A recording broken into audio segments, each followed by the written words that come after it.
Welcome to this great event that organized by SPJNE, the New England region for sports broadcasters. I am being joined by Pat Pickens, who is the author of The Hartford Whalers, The Rise, the Fall, and the Enduring Mystique of New England's second greatest NHL franchise. Pat Pickens is an author he's written for over 15 years in the NHL for the Associated Press, New York Times, the USA Today, and I'm thrilled to be joined by Pat. Welcome to this event. Hey, Mike, how are you? Great to be with you. I'm great. I guess I'll start with a light question. You wrote about the Hartford Whalers. I didn't grow up with the Hartford Whalers, but the thing that I ironically associate them with is the Brass Bonanza. It's probably like one of the most iconic NHL theme songs. Would I be wrong by saying that, first of all?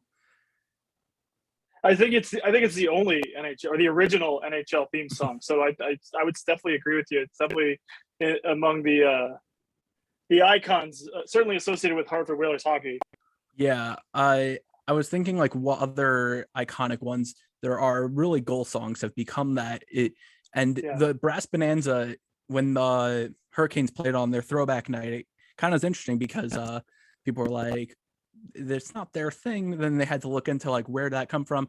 It's from a professional like brass maker, not brass maker, a musician. Sure. It's kind of interesting stuff. So I guess the first question has to be asked, what prompted you to write this book about the Hartford Whalers? So I'm gonna start by plugging. I got repping the colors tonight. The logo by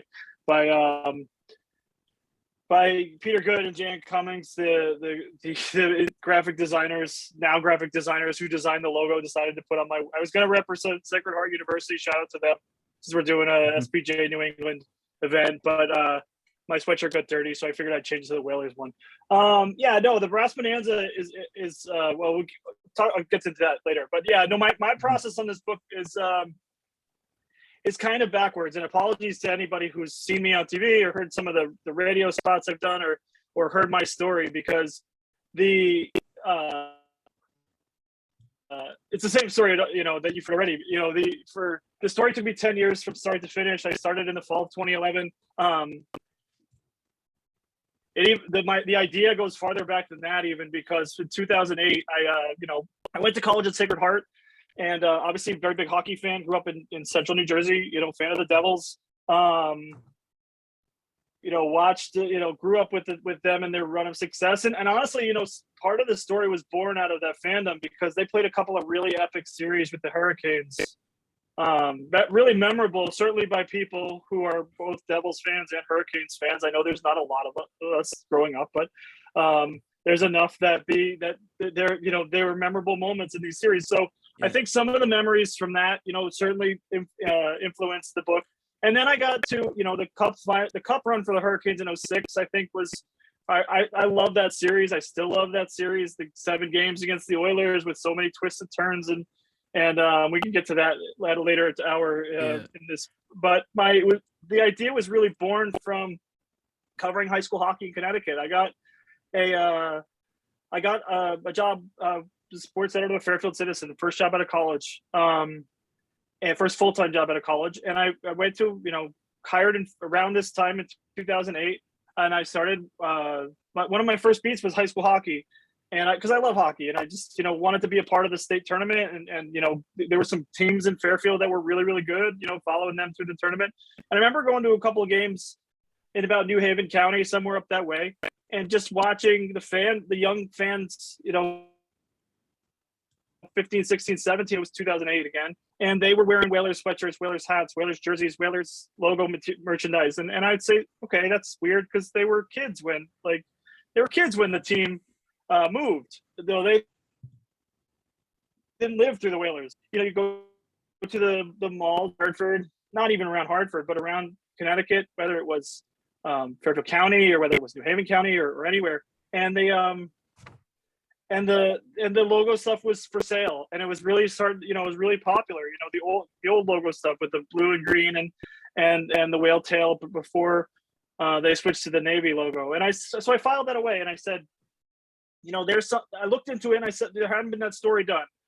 And the only other Whalers story was a book commissioned by the team by Jack Laudier in 1987, and a lot had happened between 1987 and 2008 in that regard. So so I filed it away, and I was working in Fairfield during the recession, the Great Recession. Newspapers were closing up, and I knew I didn't want to cover high school sports my whole career, and I didn't know where, I didn't know how to advance beyond high school sports. I felt like I was stuck to some degree.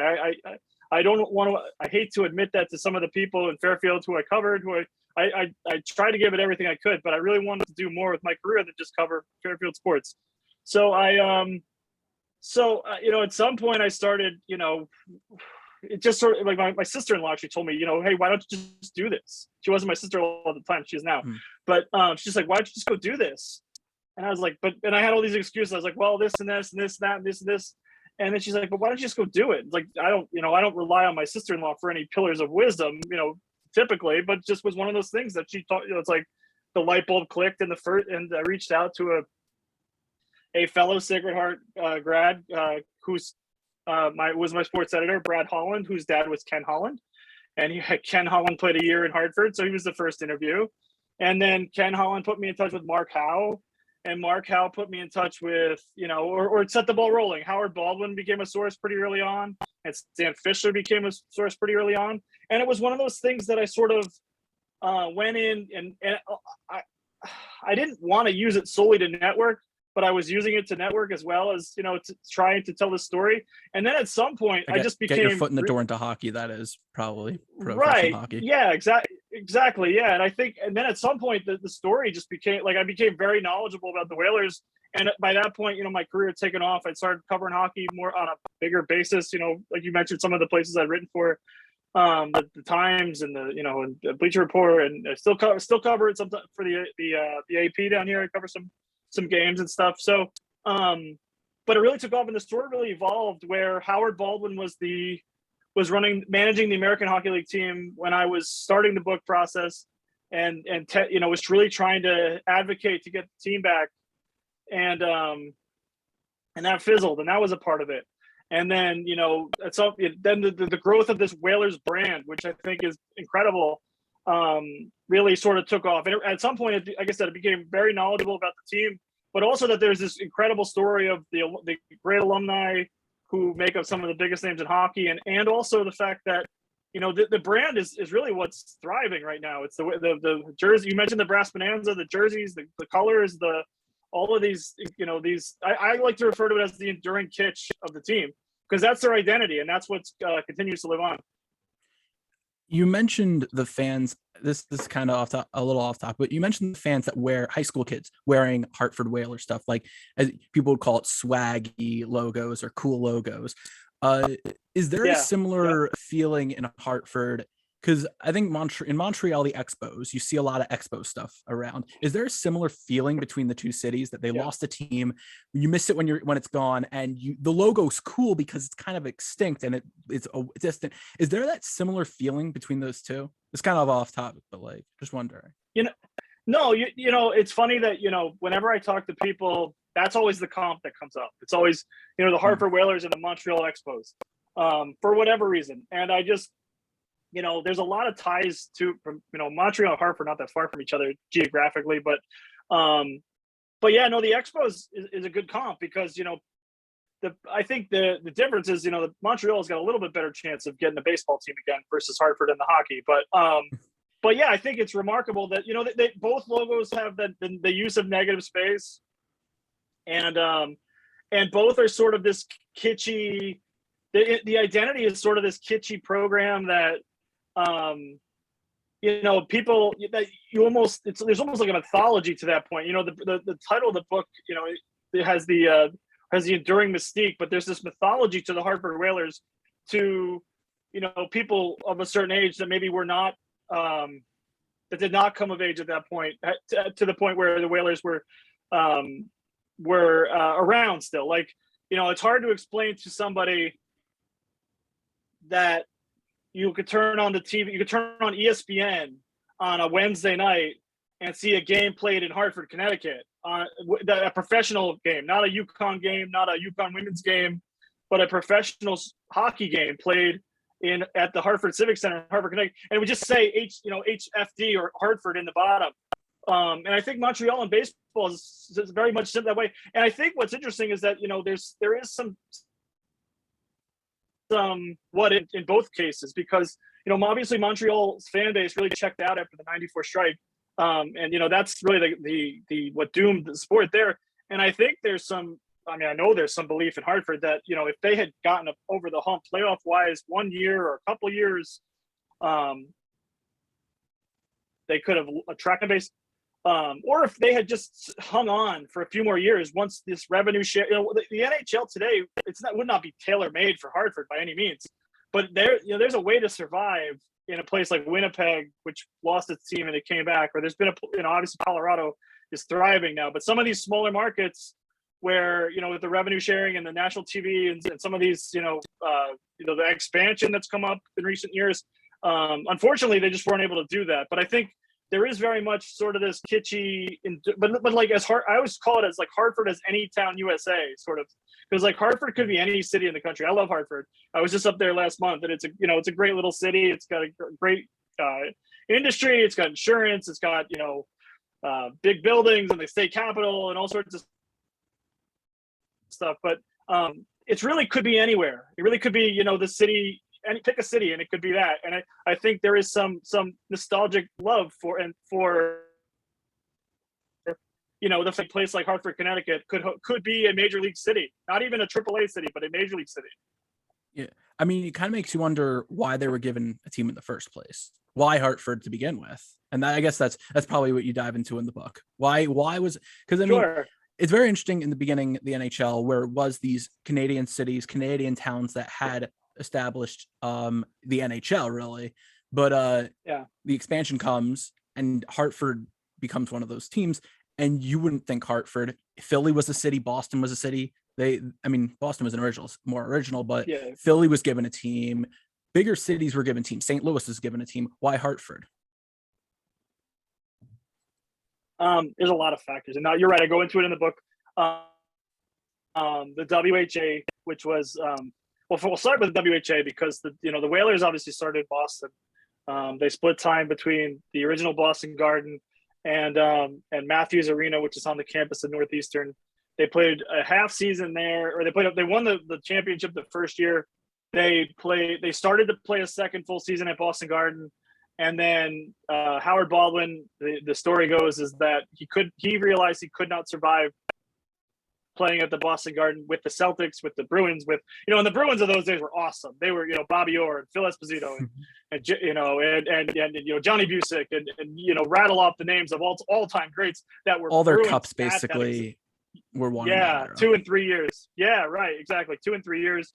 And they were dominant, and like Bobby Orr is like, he's the godfather of hockey in Boston, and the Whalers are competing against that to start. So it certainly wasn't easy. And Boston's not really a split allegiance town. Like, I don't think I'm saying anything people don't know. Boston had 2 baseball teams, and the Braves left. They had 2 hockey teams, and the Whalers left. They had the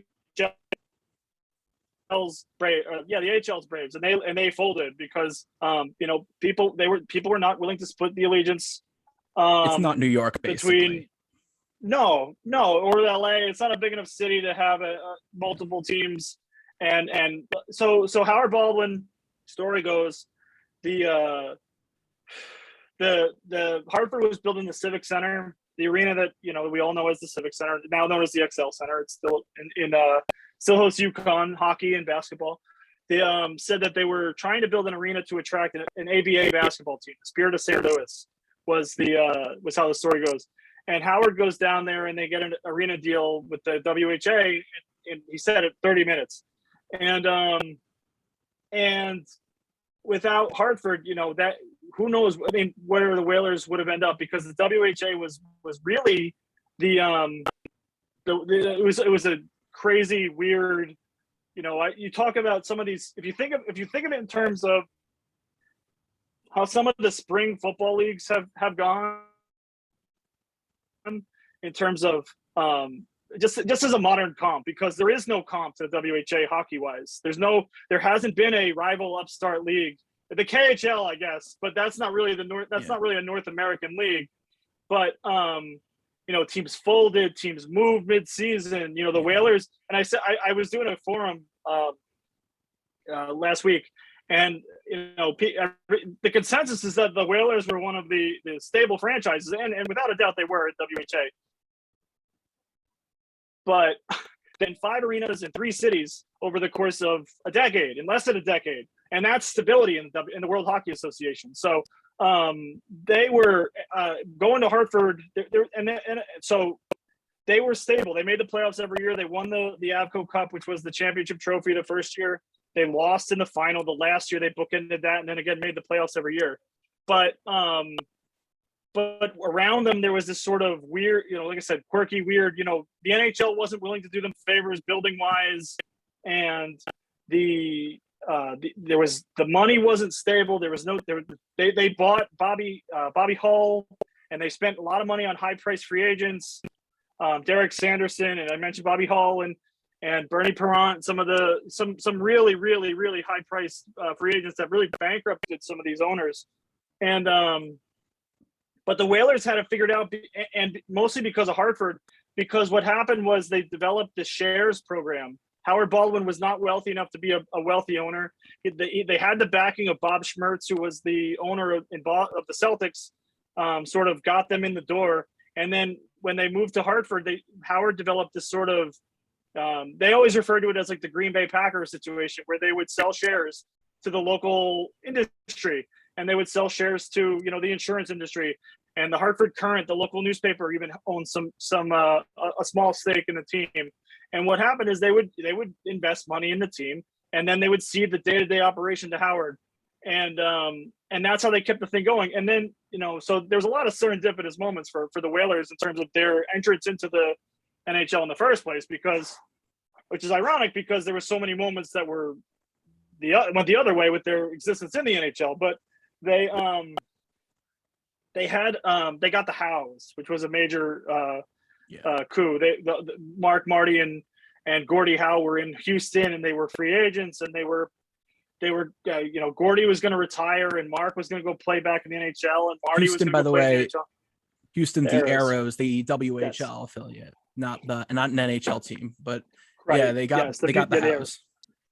They got the Hows, and Howard Baldwin talked them into signing with the New England Whalers, and that made them a draw, and that made them any team with Gordie Howe would have had to be reintroduced to the NHL.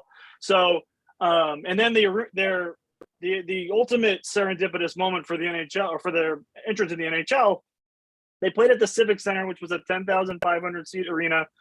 And in January, like, we're coming up on the anniversary. I think the anniversary is actually today, come to think of it. I just noticed that.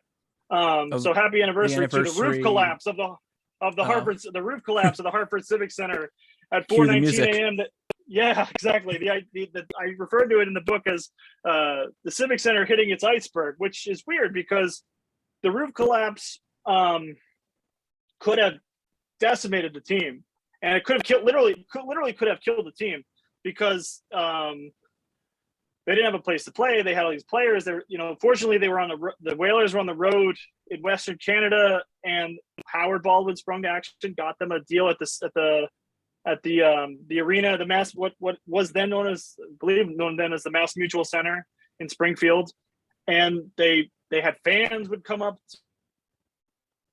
They called it the I-90 Club, and what happened was the roof collapse allowed Howard to essentially plead to the city, to the shareholders of the team, to upgrade the arena, which made the arena a little bit bigger, added luxury seating, obviously a new roof, but there were some major upgrades that made it an NHL suitable arena.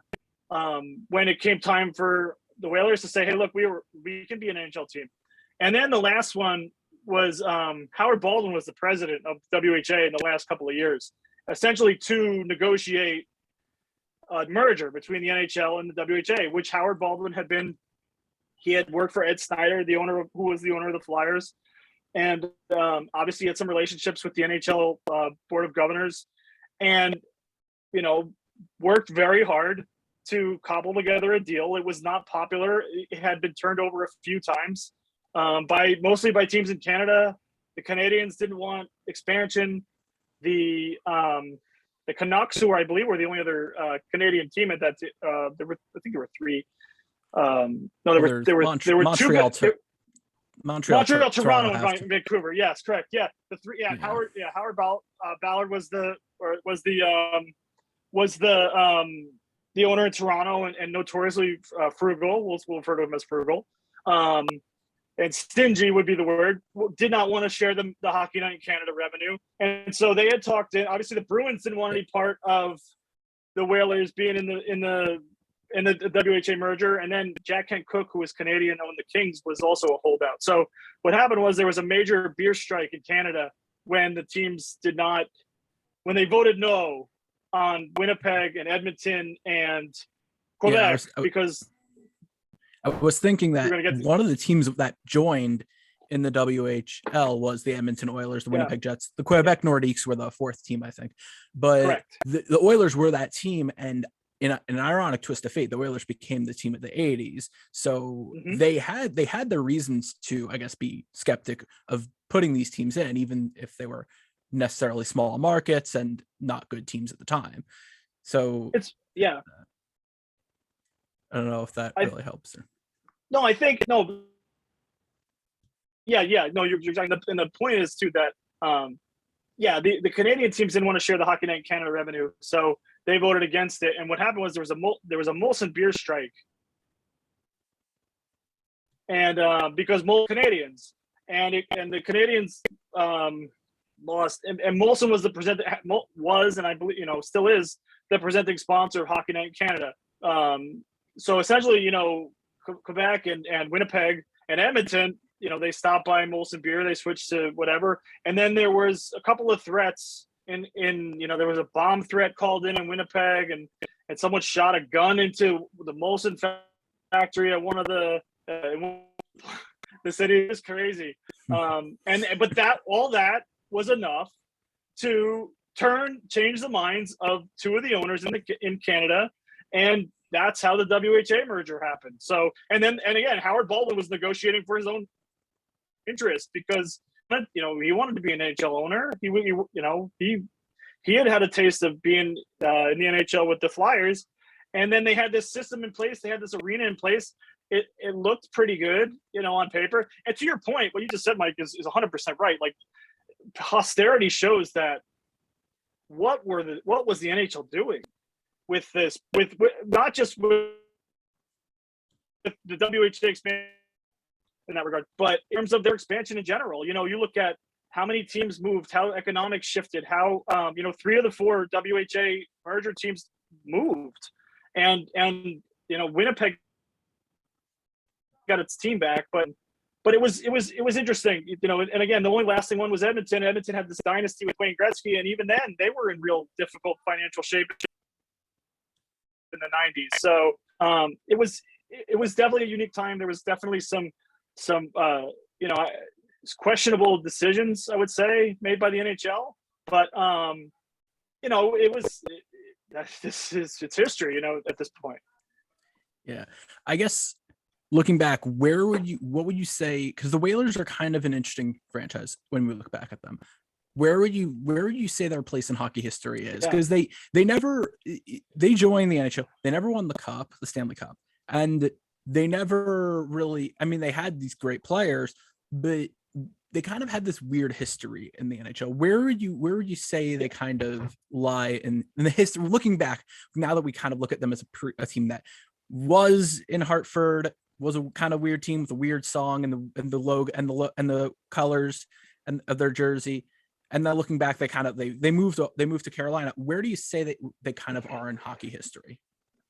I think I don't want to speak for too many Whalers fans, because I think Whalers fans are, they love the team. They still love the team.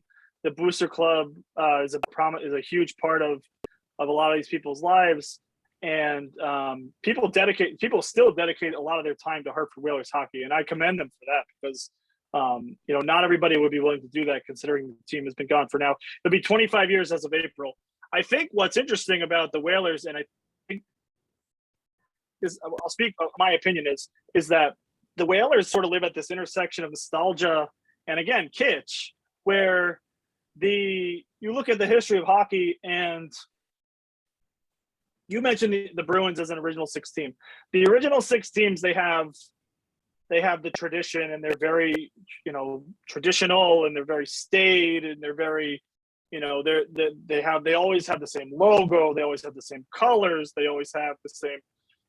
The Rangers have had the same goal song for almost 30 years, and Detroit is hockey town, and Boston is one of the 3 M's in American hockey, and the Maple Leafs and the storied Canadians and the Montreal Forum and Bleu Blanc Rouge, and the Edmonton Oilers are the team of the 80s, the city of champions in Canada, and Pittsburgh is this team that sort of fell backwards into generational talents and dynasties, and they have this tradition that is, winning and first class, and the Islanders to some degree too. They're living on that same tradition of the team of the 80s and 19 straight playoff series victories and 4 consecutive Stanley Cups, and even some of the teams that have cropped up in the last 20, 25 years with, I refer to the Tampa Bay Lightning as the model NHL franchise at this point. And I would have said that before they won the 2 straight cups. So it's fair. But I think what's remarkable is that, the Whalers they've carved out this little niche for themselves.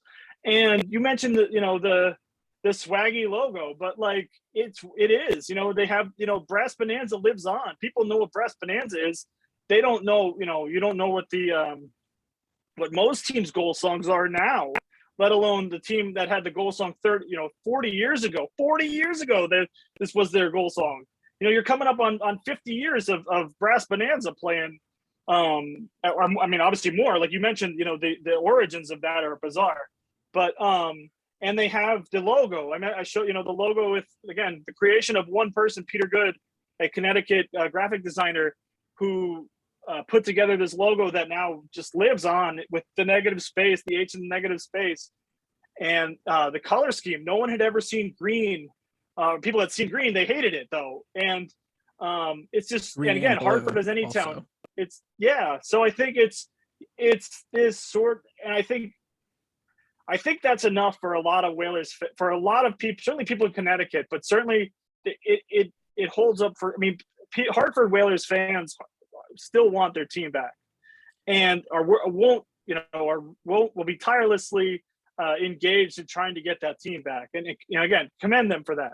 But the fact that they what I think is second, sort of a consolation prize absent of that, is that we're talking about this team, is that the NHL continues to talk about this team, is that the logo continues to come up, and the story continues to come up. Or if you talk to Ron Francis, or if you talk to Kevin Dineen, or if you talk to Ray Ferraro, if you talk to Dave Tippett, these people are marquee names in the NHL. Joel Quenneville, who's been disgraced to some degree, but one of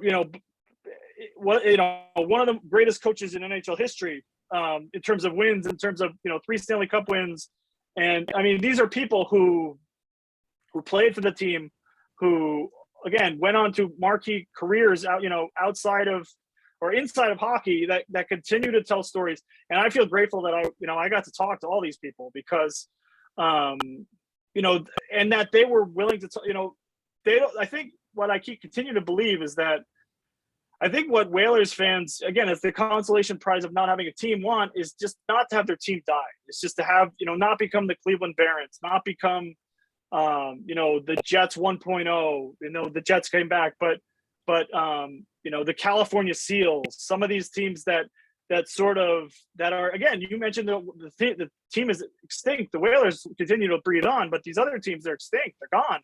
And they're, the Kansas City Scouts, we're not the Devils, basically.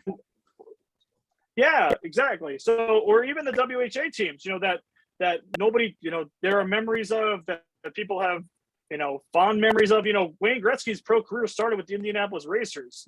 Nobody knows who the Indianapolis Racers are anymore. People they don't exist. And I think that's where the Whalers continue to live, is with this logo, with this brass bonanza, with this kitschy identity. And again, through the stories of the former players and the people who played in Connecticut and loved playing in Connecticut. And that's how it has to be for now, I'd say. Like this nostalgic sort of feel. Yeah. I guess I have to ask then why they ultimately, if you mentioned probably a couple of reasons for why they inevitably failed, but what was the ultimate reason why they moved to North Carolina, to Raleigh? Why did they leave eventually? Why did it fail? Pinpoint one. There's more than one, obviously. I think what I'll speak, and I'll sort of get into this because I think it's germane. What's interesting to me is how perfect a narrative arc there was in terms of the Whalers story, because we mentioned the WHA. There's a chapter in WHA. You mentioned when they come into the NHL, they spent 5 years. They made the playoffs the first year again with Gordie Howe and Mark Howe and Blaine Stoughton and Mike Rogers, stash line with Blaine, Pat Pickens, and Mike Rogers. And Bobby Hull they acquired at the end of the season in a trade deadline deal. Jordy Douglas, some of the other players, great players. And then they went through a series of god awful trades. First traded their first round pick all the time. Traded Mark Howe. Traded Mike Rogers. Alienated Mark Howe before they traded him. And they drafted well. They drafted Ron Francis and Kevin Dineen and Ray Ferraro and all these great players. And Dean Evison, who might be the NHL's coach of the year this year. But they draft all these players. Emile Francis comes in and takes over. He gets some stability behind the bench with Jack Evans as the coach. In 85-86, they go on a run in the second half of the season. They make the playoffs for the first time ever. They win their only playoff series round in Hartford. They sweep the Nordiques. And then they play this epic 7-game series with the Canadians. They lose in game 7. Claude Lemieux game-winning goal, 5:55 overtime in game 7 through this classic series of twists and turns and ups and downs. And the city throws them a parade for getting bounced in the second round. And 20,000 people show up, and there's floats and convertibles and people line the streets because the playoffs are still going. And it was controversial to say the least. But again, it's one of those things that sort of lives on with the Whalers. They threw the team a parade for winning one playoff round. They win the Adams division the next year. I can't imagine Toronto doing that. If they win a playoff round, they have a parade for winning for making out of the first round or not, because they want a Stanley Cup. But like, if they make it out of the first round, if they just have a parade, people would be like, "Dude, what are you doing?" But Hartford could get away with it. Hartford got away with it. It would put all that parade planning they do in Toronto into effect, at least for winning the one round. But they win the Adams division in 87. And then get bounced by the Nordiques in the first round. And that sets off this run of 6 straight playoff first round exits, I believe. 87, 89. Yeah, 6 straight. And 3 of them were in 7 games, including 90 to the Bruins. They had this epic series with the Bruins in 90. One of the more unheralded great series there's all sorts of great series in hockey history, but I always refer to that as the one where the Whalers potentially could have had some staying power. They were a great team that year, and they were like 7th in the league in points and 4th in the Adams division that year. And the Bruins lost Raymond Bourque for 5 games, and they had a 5-2 lead in Hartford after 2 periods in game 4, and lost in regulation. Give up 4 third period and lost in regulation. So they were about to go up 3-1 in the series. The Bruins, the they split the 5 and 6, and then the Bruins won Game 7 and went to the Cup final and lost to the Oilers. And just as the Canadiens had won the Cup in '86 and Hartford was their hardest series, in '90 it was the same thing. The Bruins went to the Cup final and had their hardest out in Hartford. And who knows what could have happened if the Whalers had, knocked them off and held. I mean, I always point to that Game 4 where if they could hold a 3-goal lead. I think I looked this up. I know this is fact. They were 27-1-1 in the regular season when they led after 2 periods, and they gave up 4 third-period goals to the Bruins, and just weird, wacky goals, and just couldn't get out of their own way. And then they traded Ron Francis the next year, which was really, I mean, there were a lot of factors that went into this team leaving. Howard Baldwin had, imagine he had sold sold shares in the community. The community had instructed him to find a single buyer in 1988. I'm sorry. And he sold to Richard Gordon and Don Conrad, and Richard Gordon quickly bought out Don Conrad, and Richard had a hard time making money and leveraged off a lot of there was a recession where Richard's financial backer ended up going to prison in a Ponzi scheme, and then they traded Ron Francis, and Richard's losing money all the time, so he's leveraging all of his debt to get to the state to get in exchange for revenue streams. So he wasn't collecting parking, he wasn't collecting concessions, he wasn't collecting luxury boxes, because he had traded all that back to the state in exchange for debt he had, borrowed money to operate the team. So I mean, there's all that, and then the Francis trade. The term that was used to me, but Michael Race, who I believe still works for the Columbus Dispatch, who covered the team in Hartford for the Current, referred to it as the detonation of an era with the Francis trade. They traded Ron Francis, Grant Jennings, who gets forgotten in that trade, and Ulf Samuelsson for John Zalapsky. Francis and Samuelsson go on to these incredible, post-Hartford careers. They win the Cup 2 years in a row, become arguably the greatest, number 2 center in NHL history behind Mario Lemieux in that team. He becomes a legend, and Hartford ends up with Cullen and Zalapsky. Cullen's off the team in less than 2 years, and Hartford's left with nothing essentially. So, and then so Peter Karmanos gets sidled with a lot, or he gets held a lot of accountability from the city of Hartford, because he was ultimately the guy who moved the team, and deservedly so, because Peter Karmanos does not either. So the people in Hartford hate him and some right back. But I think there's he starts negotiating with the state to try to get a new arena where he can get revenue streams, because the other thing about it is new arenas are around the NHL and the NBA and all sports these days. In those days, in the mid to late 90s, the Cleveland Browns left, and the other 2 WHA teams left, the Quebec Nordiques and the Winnipeg Jets. They left for American markets, non-traditional. Denver was a tradition. Phoenix certainly was not, and is not still. There's some evolution in that regard too. So there's some of the teams had moved.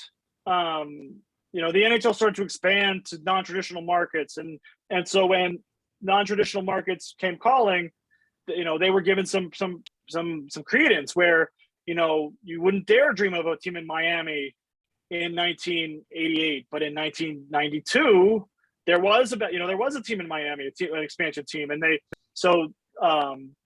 had a team in Tampa. I mentioned the Lightning, and the Lightning played in this cavernous building. And the North Stars, the Minnesota North Stars, they moved the team from Minnesota to Dallas. Think about that. That's preposterous in those days, especially. There was that shift. People had this. You couldn't build hockey in a desert, and all of a sudden, all these teams just moved south. And inevitably, that's what happened to Hartford. Yeah, expansion led to it too. Sure, yeah. Yes, but expansion led to it too, where they had the team in Anaheim. They built the team in San Jose. They put the Devils flirted with Nashville for a while.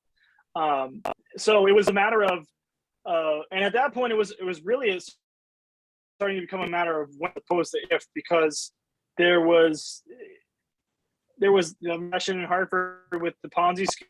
There's belief that the Hartford government was trying to lure the New England Patriots with a stadium. I was told that did not affect the Whalers ultimately. But Karmanos ultimately believes that he was kicked out by the governor. There was a news conference asked where he was asked if the team didn't have to go, if the team didn't get a new arena, would they have to leave? And the governor, John Rowland, said yes. And Karmanos perceived that as them kicking him out. And players believe it. Karmanos believes it. And that's ultimately why they feel that was the last straw on top of all the other things I mentioned. Obviously, the Bruins didn't do them any favors in terms of marketory, because they were the New England Whalers, the WHA. They had to change their name to Hartford. It could have been Connecticut, I guess, but they had to change their name from New England, like different, because the Bruins wouldn't let them be the New England Whalers any longer. So there was a lot of that, and there was some ambivalence in the state of Connecticut, to be perfectly honest, because and deservedly so, because you watch a team they didn't win a playoff round for 11 straight years, from 87 to when they moved 97, or 86 was the only. They had watched one, and then they had some fourth seed in the Adams division type situations where they were, I mentioned 90, where he's 92. They played this epic series against Montreal in 7. But, there were some moments in the playoffs where they went and played the Canadians, and they just, were steamrolled, frankly. And they missed the playoffs again. They've traded Francis and missed the playoffs. And, there was the rise of UConn basketball too in there, where the men's program under Jim Calhoun became national powers, and the women's program became, arguably one of the greatest dynasties in sports history, certainly North American sports history. But and that was just sort of taking off.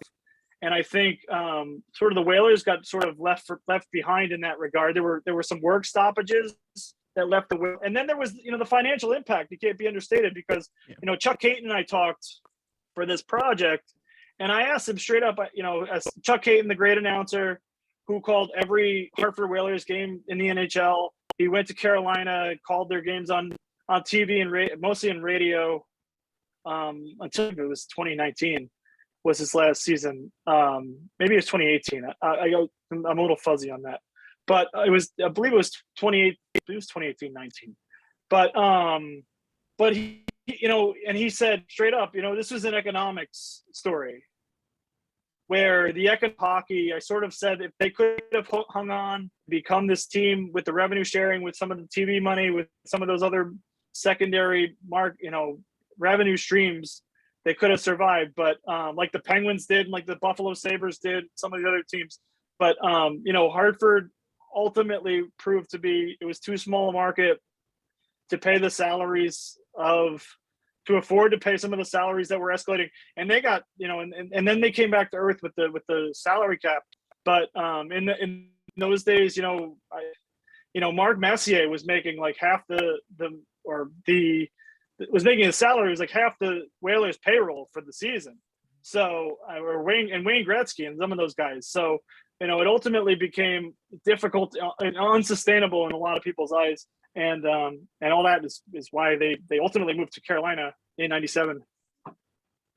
A compilation of things that led to. I mean, you pointed to a few big things. I guess the question: do you see? I wrote an article actually once about cities that could potentially see an NHL team. Hartford wasn't one of them on that list. It was 7 teams, 3 Canadian cities, 4 cities in the United States. Hartford wasn't one.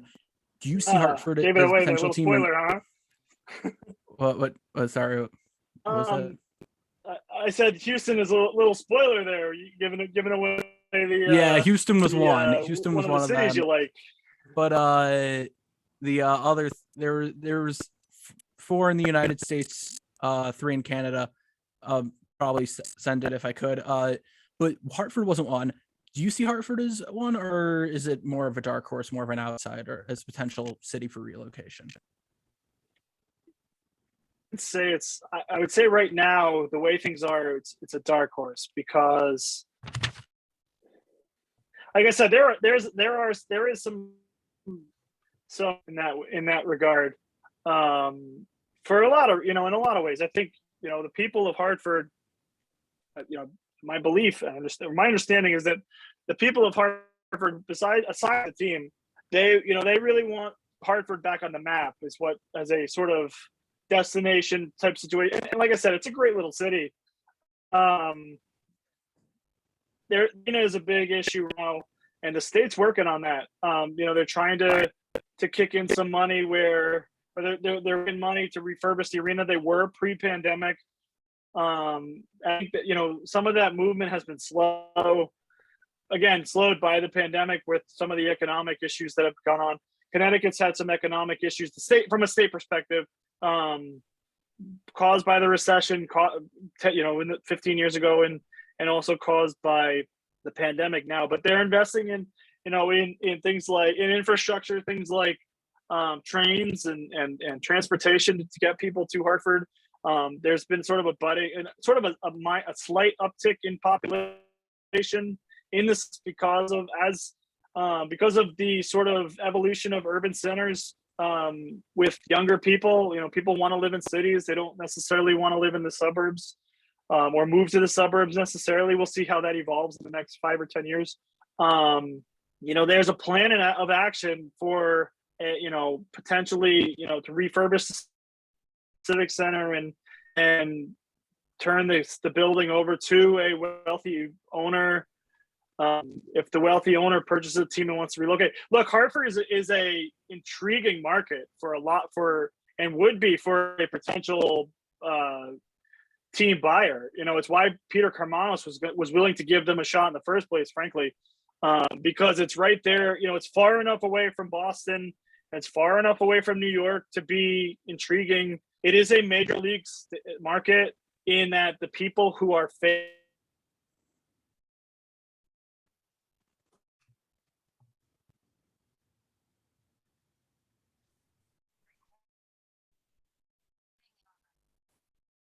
Sorry, you have me. Did you get off the Wi-Fi? Sorry. I just reset. No, mine just reset. I'm sorry. Okay, sorry. You were talking about why Hartford potentially could be a city for relocation. Why not? Sorry. Sure. Yeah, and I think so. There is a plan in place to sort of develop that. There is, they do want there is money earmarked for Civic Center renovations. The building definitely needs to be renovated. It's going on. I mentioned 50 years old. It opened in 1975. There were some renovations for the team to open the NHL in 1980. But by all accounts, I was a couple games there. I was at a game there a few years ago, and it is a cramped concourse. It needs luxury seating upgrades. Certainly, they want to make it, and there is, like I said, there is money earmarked from the state to try and make it a sort of a more first class organization. But Hartford is an intriguing market. It's right, depending on who you ask, the market between New Haven, Hartford, and Springfield is like the 20th biggest market in the country. When you look, Peter DeMalley, who I'll give him a shout out because he feeds me all my factoids from the New England Knowledge Quarter fact sheet, where it's about the 20th biggest market in the country, bigger than Raleigh, bigger than St. Louis, bigger than Denver, or comparable with Denver. It's got a lot of money. Connecticut is a wealthy state. Even up by even toss out Fairfield County, which is essentially the New York suburbs. It is a wealthy state with insurance as its main industry in Hartford. And the suburbs are still you go out to Litchfield and you get celebrities in their retreats, and the quiet over in eastern Connecticut along the shoreline, it's very, very well off. So there is the only real issue is it's right there between New York and Boston. And, and old rooting habits die hard, really. Because you look at, Boston, New York, you're talking, I mean, Hermanos, we spoke about this. He said, they were competing with the Giants and the Red Sox and the Yankees and the Knicks and the Celtics and some of the greatest organizations in the history of sports. And, a lot has evolved in the last, even since the team has left, but certainly was evolving as the team was in serious peril because, TV and satellite TV became more ubiquitous and, league-wide, not cable per se, but just league-wide rights packages. The hockey, NHL just signed with ESPN with ESPN Plus and ESPN for their new, and then TNT also with their new rights package. So if you live in New Haven County and you want to watch an NHL game, you can watch any NHL game. You don't need to drive to Hartford to go watch the NHL, as opposed to when the team was being founded, there was broadcast TV. There was ESPN was sort of this up and coming, this upstart, and it didn't, barely even existed when the team was joining the NHL. And now, you can watch any game, any sport, any night, anywhere, really, from your car, you can watch it. So I think that, and, the weather is, people don't want to go out on nights like, it's below zero nights, 20-degree nights, icy cold winter nights in New England. They want to sit home and they want to watch what they want, whatever's on. So I think it's a tough sell. And again, the market, I think from an NHL perspective, the market is really the question. The market in the building, because I know the NHL has shown some, they sort of kicking Hartford's tires. They've gone and assessed what's going on there. And so, you never say never in that regard, because, I would have said never to Winnipeg, because, Winnipeg's a small market with this 15,000 seat arena. And, how, in these, it's the same thing. If they don't sell a seat for a game, they start getting in financial trouble. But then we are here now, we're 10 years later, and they're still surviving. So I would never say never. I just don't think it's likely, mostly again because it's hard to. The NHL will go back to former markets. They went again, Colorado and the Bay Area, and they went to Winnipeg and they went to Atlanta twice. But it's a hard sell, especially since they're at 32 teams now, because 32 is this nice round number. There's a lot of scuttlebutt about Arizona and what's Arizona's future with the Coyotes. But with 16 Eastern time zone markets in the Eastern Conference, there's really not a fit. It's the same way with Quebec, and not to, I know the NHL just met with Quebec a couple of weeks ago to sort of assess their interests and assess what's going on there. But there's 16 teams in the Eastern Conference, and they're all in the Eastern time zone. It's like, and Detroit's already been in the West and come back.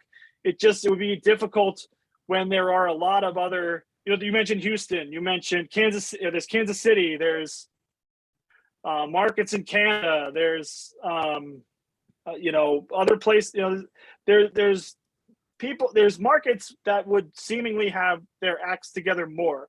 I would love to see the NHL in Hartford. I always thought the Islanders would be a fit there until they got the Belmont Park Arena. But the arena is such a thing, and the TV is such a thing, and the market is such a thing. It would be, again, from someone who loves Hartford, who loves the idea of the Whalers, it would be great. But obviously the NHL needs to have a more robust and sustainable plan and action to do that, to go back to Hartford. I also think ultimately, say it was Arizona that relocated, they would want to upgrade to a bigger market, to a bigger city. That's probably why Houston is always the one that's linked, because it's the fourth biggest city and Phoenix is the fifth biggest city in the United States. Yeah. I guess I'll ask you a few general questions and then we'll probably wrap it up because so one of the authors that I've read, David Moranis, who he wrote When Pride Still Mattered by Vince Lombardi, incredible book. I loved it. He said one of the best things, my first rule in writing is to go there. what tools/tips did you use for writing your book? It's funny to think about how far this book came from when I mentioned 2011 and then to 2021. I think what I really wanted to do, obviously, you got to tell a story, right? You got to figure out what you're trying to do, and you're trying to figure out how to, and I think that's why I found, and I'm not going to say that I feel very fortunate that I was the person that was able to do this, because there were many other people who would have been more qualified to do so. There were writers I spoke with, broadcasters I spoke with, people who lived this story. We're at Game 7 against Montreal. We're at some of the playoff series, and then it didn't happen. So I think what for me, what was really important was perseverance. I would say first and foremost, because there were a lot of days where I did not feel like this was going to happen, frankly. Early on, midway through, rejections from publishers, rejections from agents, it was something that I sort of just had to wake up every morning. And I didn't do it every morning, but I did it enough mornings where it was like, okay, this is something that I feel that I need to do. And I'm not sure why it sort of happened that way. And I'm not sure why it turned out that way, because it just sort of did. I'm grateful for that. But I think, in terms of a process, I think it was really, digging into the story, just starting. Like I said, I was given the advice to just start and sort of see where it took me. So, Ken Holland, I mentioned, was the first interview in the book. He didn't end up being quoted because he didn't have, he was just sort of the jumping off point. And that led, and it led to other things. And it led to, at a certain point, it became, I was sort of sheepish about the idea, because I didn't want to be too, I didn't have too much, obviously it was not a published author. There aren't a lot of people who know me, who knew me, who knew I would be the person, writing the book, or was going to get the book published, because I didn't even believe necessarily that I was going to get the book published, and through the years here. But I think I think there was a lot of, like I said, perseverance was a big part. That just being on a quest for knowledge is really what was and to try to get as many people to tell the story as possible. I think I've spoken with some Whalers fans through the years, and a lot of them were like, who had dreams or read books or wanted to do this. They said, they were too close to the story. And I sort of started with a blank canvas. So fortunately, in some ways, and unfortunately in other ways, but on this sort of quest to get everyone's perspective, or as many people's perspective as I could. And I think, my writing and my storytelling was so informed, and it wasn't solely this, but I watched, as the series evolved, I watched 30 for 30s. I became sort of this 30 for 30 documentary, junkie, for lack of a better term. And I always noticed that they had as many people who were sources as possible. And I always said to myself, so when I didn't want to book a source, or when I didn't want to do a phone interview, or if I was nervous, or if I was, not feeling it, or, woke up uninspired and had a phone source interview, I said, well, okay, if I want to do this story right, I got to talk to this person. If I want to do this story right, I got to talk to Peter Kermans. I got to try to get in touch with him, And I reached out to him several different ways over the years and didn't get anything back from him. And then finally, in the fall of 2019, I finally hit the right button, I guess, and got to talk to him, in suburban Detroit, and gave me 2 hours, and it was awesome. But there were other people like that. I spoke to Francis in 2013, and as 2019 evolved, I said, I got to talk to him again. And it was like, again, it's not something you want to do. You don't want to have to say, okay, I need to talk to this person again. but it was something that it had to be done if the story was going to be done properly. And I think, and that, so it was being fearless and persevering, because the fearless aspect was, if somebody said no, it was, you flush it and you just move on to the next one, because so many people ignored interview requests or didn't get back to me, but so many, and I think what was really fortunate, I'll throw this shout out because I love this event too, is the Whalers week in Hartford. Every year the Hartford has a AA baseball team, the Yard Goats. I believe they're a Colorado Rockies affiliate. And every year they have the Whalers weekend where they have alumni come back and they tell stories. And pre-pandemic, they would have lunch and they would have autographs and photos, and the team would wear special Whalers, and there would just be the Whalers alumni, and there were lots of them would come back. I mentioned Mike Rogers, and Sean Burke came back. He was attending a wedding in Connecticut and just decided to pop in for the 2019 one. And Mike Rogers missed the one in 2018 because his daughter got married. And he said, well, I would have liked to been here, but my daughter was getting married. And I was trying to do both. So walking up to those guys and being like, hey, do you have 10 minutes? Or you have 15 minutes? Or do you ended up or an hour, whatever it ended up being. And just again, to get the story of the team, because to do this, it had to be done right, because there weren't going to be too many chances to do this, and I didn't know enough from the get-go to be to do it without doing it that way.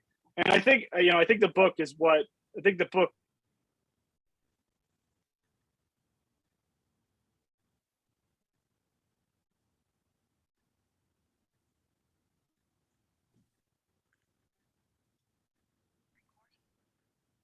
So I think I try to do it. I was not knowledgeable enough on the Whalers history from the get-go to be able to do it without trying to do it that way. Where if I had tried to cut a corner or not talk to a source or not use not turn over every stone and speak to as many people as possible, then it wouldn't be as good, because I did not have the knowledge base on the team from the get-go to tell this story from my own knowledge. I mean, there's certain stories I could do that, but the Whalers were not one of them. And I was a huge debt of gratitude to all the people who were willing to talk to me through the years, whether it was 5 minutes, whether it was an hour, whether it was 3 hours, like Jeff Jacobs gave me 3 hours, the great Hearst, Connecticut columnist gave me 3 hours on 2 different occasions, which was godsend. But and so it was just perseverance. It was one of those things that I just, I didn't want to do every day. So I picked it up and put it down. And when inspiration struck, I wrote. And when I got to talk to a source, I asked him, can I talk to you?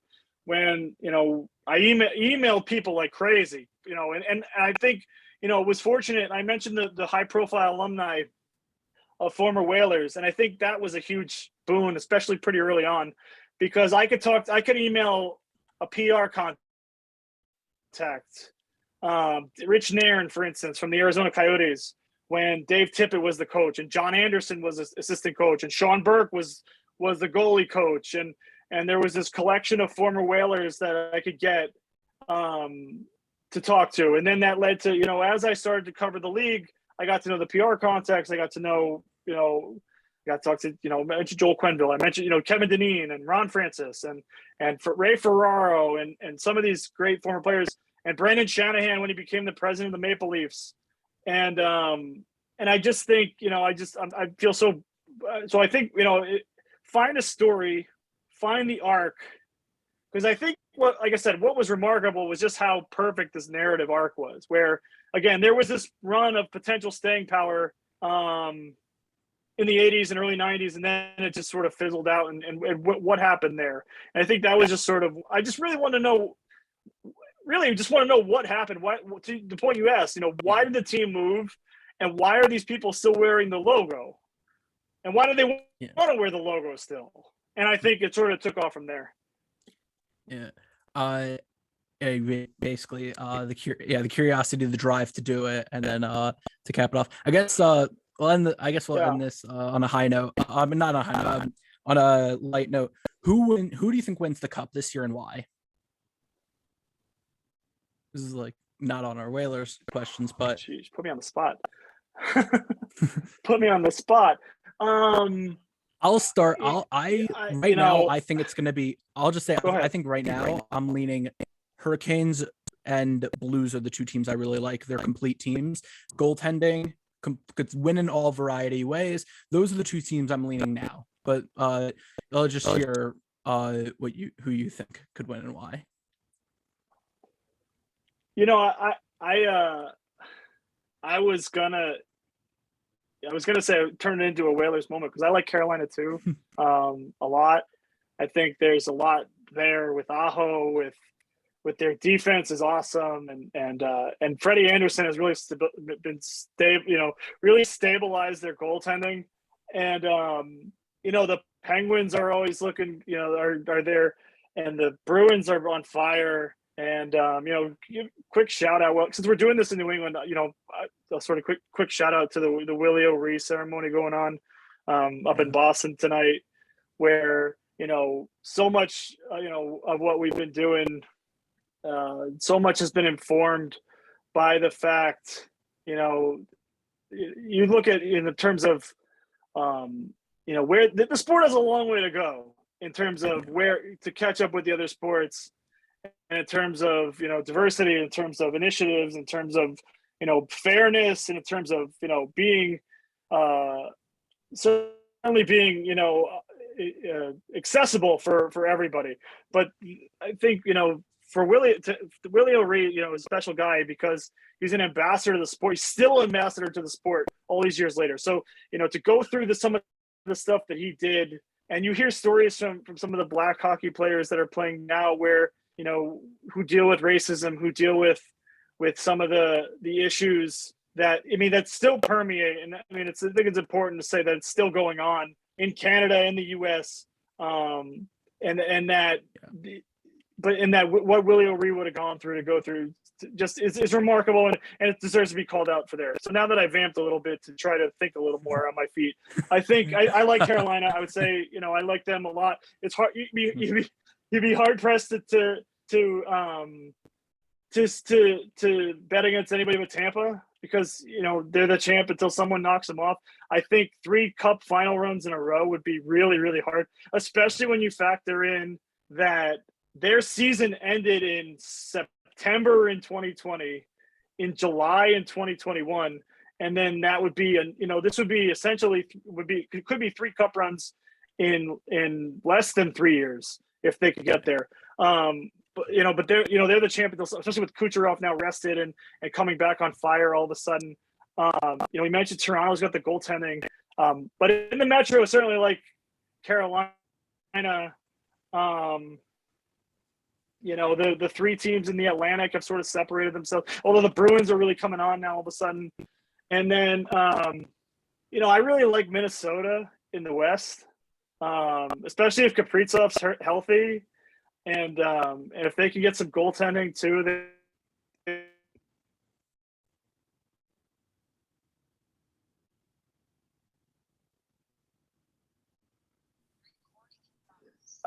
I really like the job Dean Evison done in Minnesota to bring this all back to the Whalers. I like Bree too with the stability and goal of Markstrom. If you put me on the spot, I'm going to say Carolina, Minnesota, but I'm not. I reserve the right to change my opinion. Mm-hmm. I would say Carolina would probably win that series. So I had Minnesota initially, but goaltending for me is just goaltending for me is just. I'm sorry, no, it's too questionable. I'm going to go back. Sorry, okay. Change my mind. Carolina, Colorado, because I think Colorado's the. I just think Colorado's. I don't know if they're going to be able to win in the playoffs, but I would love to see that series. The NHL could do so much worse than Carolina, Colorado. I think Carolina, Colorado would be very fun. It would be the number 1 defense in the NHL right now versus the number 1 offense. Colorado, I can't pick because their defense is really not good.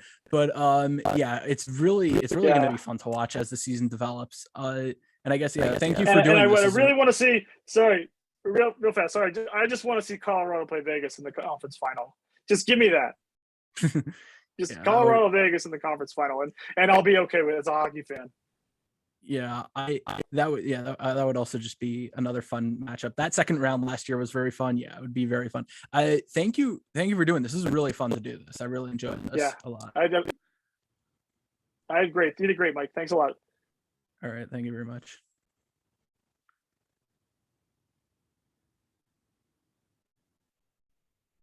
All right, you good? Is the recording still going on? I don't know. Can we? Do you have the ability to turn it off? No. Who